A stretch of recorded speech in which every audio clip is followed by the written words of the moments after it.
તો નમસ્કાર ખેડૂત મિત્રો.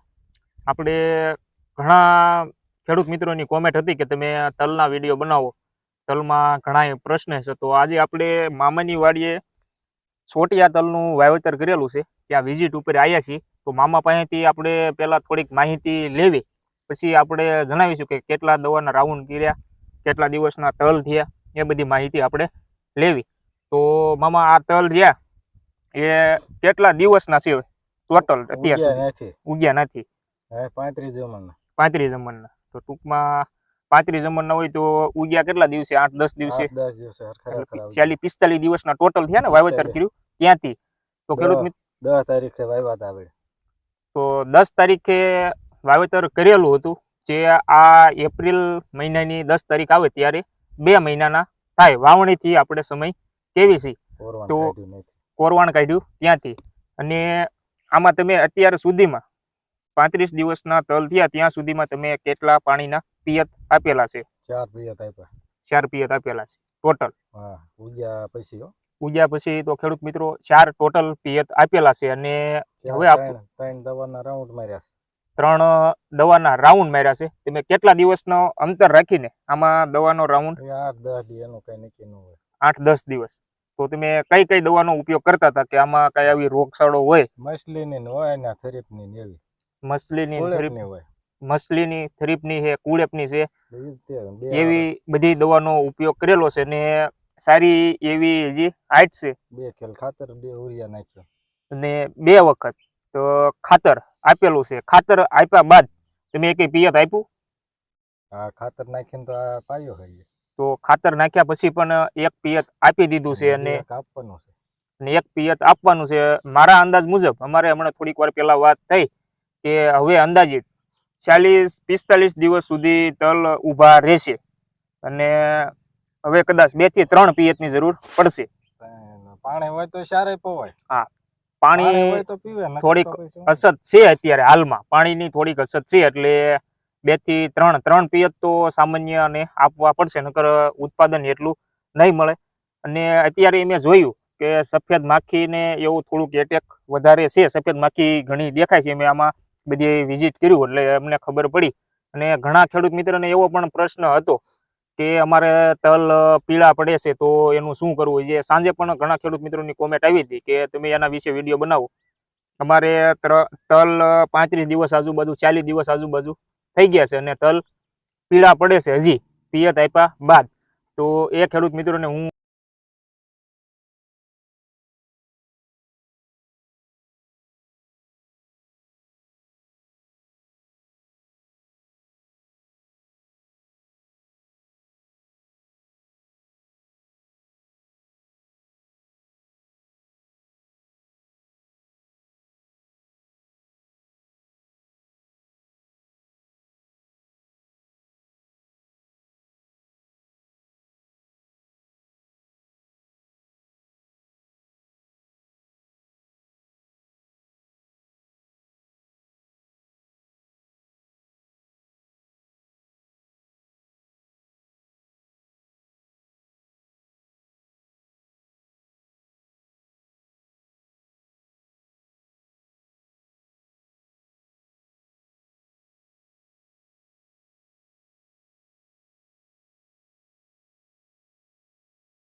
તો ખેડૂત મિત્રો આ છે મંગલમ કંપનીના MSC 66 સોટિયા.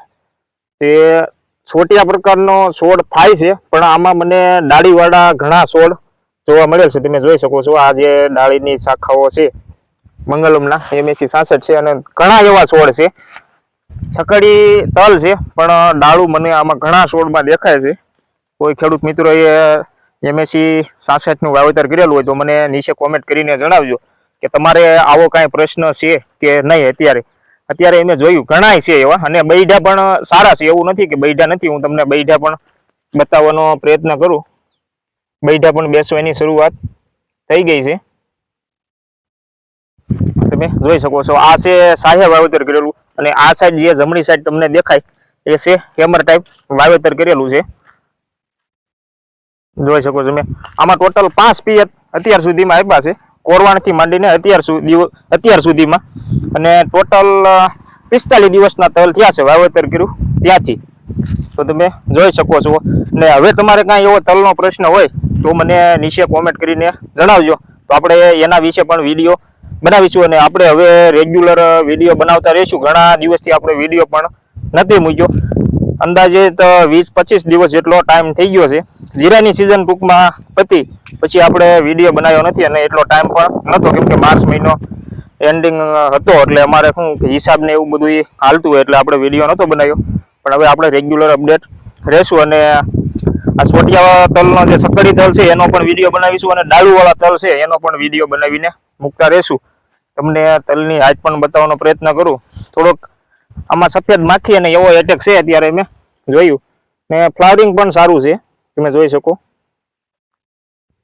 અને હાઈટ પણ સારી છે. 35 દિવસના તલ છે તો પણ હાઈટ સારી છે. પેલા એટલી વૃદ્ધિ નથી, પણ 1-2 છંટકાવો કુરેપની દવાના જીબ્રેલિક એસિડનો યુઝ કર્યો પછી સારી એવી હાઈટ આવી, અને તમને બૈડા પણ બતાવવાનો પ્રયત્ન કરું. ફોનથી વિડીયો ઉતારું એટલે કદાચ એવી ક્વોલિટી તમને ના દેખાય, તોય મારો પ્રયત્ન છે કે તમને વ્યવસ્થિત બતાવું.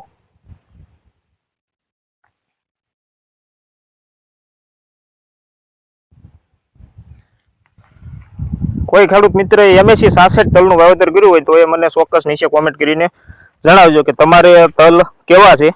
આ તમે જોઈ શકો. અને અંદાજિત તલમાં કેટલા વાવેતર કરેલું હતું? 4 કિલો. 4 કિલો તલનું વાવેતર કરેલું છે. જોઈ લો, આ બધું જે તમને દેખાય એ બધા તલ જ છે. થોડોક વાહન પિયત આપેલું છે કે પેલા જે આ મોટા તમને તલ દેખાય, પેલા આમાં કોરવાણ આપણે આપેલું હતું પિયત, એટલે આ થોડાક તમને મોટા દેખાતા છે, અને 1 દિવસનો ઓલામાં ફેર છે, એટલે એમાં થોડીક હાઈટ નાની છે. તમે જોઈ લ્યો. અને ઘણા ખેડૂત મિત્રોએ, જે ખેડૂત મિત્રોને પાણી સારું એવું છે, એ ખેડૂત મિત્રોએ તલ મગનું પણ વાવેતર કરેલું છે. અમારે એટલું પાણીની અછત છે એટલે બહુ એવું વાવેતર ખાસ નથી કરેલું. જોઈ લ્યો તલ, હું તમને બતાવું. અને આમાં 2 વખત ઉરિયા ખાતર નાખેલું છે એ પણ તમને જણાવ્યું. પછી ખાતર નાખો તો પણ થોડીક હાઈટ લે. ઉરિયા ખાતર નાખો એટલે થોડીક ઝડપથી વિકાસ થાય. અથવા તો તમે સ્પ્રે યુઝ કરતા હોય તો 19 ખાતરનો ઉપયોગ કરીને પણ થોડીક હાઈટ વધારી શકો છો. અને અત્યારે તો ખાસ કાળજી એ લેવાની કે જો તડકા વધારે પડે છે, એટલે 30-35 દિવસના તલ હોય તો આપણે ઝડપથી વિકાસ કેમ થાય એ આપણે થોડીક કાળજી લેવાની. શું કે વિકાસ જેટલો ઝડપથી થાય એટલા બૈડા વધારે થાય, હાઈટ જેટલી વધારે થાય. બાકી ટાઈમ એની અવસ્થા પૂરી થઈ જાય પછી એટલી હાઈટ ના થાય, એટલે આટલી થોડીક કાળજી લેજો. ને હવે કાંઈ આમાં એવી સારવાર કરે તો આપણે પછી વિડીયો બનાવીશું, અને કેટલું ઉત્પાદન આવે છે હેમર ટાઈપમાં, અને જે સાહેબ વાવેતર કરેલું છે એનો પણ આપણે વિડીયો બનાવીશું. બાકી તમને જો વિડીયો સારો લાગ્યો હોય તો બીજા ખેડૂત મિત્રો સુધી વિડીયોને શેર કરજો, અને આપણી ચેનલને લાઈક, શેર અને સબસ્ક્રાઇબ કરી દેજો, તેથી તે વિડીયો અને તે ખૂબ ઉપયોગી થાય. તો આજના વિડીયોમાં આપણે થોડીક આટલી માહિતી દેવાની હતી. તો આવજો ખેડૂત મિત્રો. જય ભારત.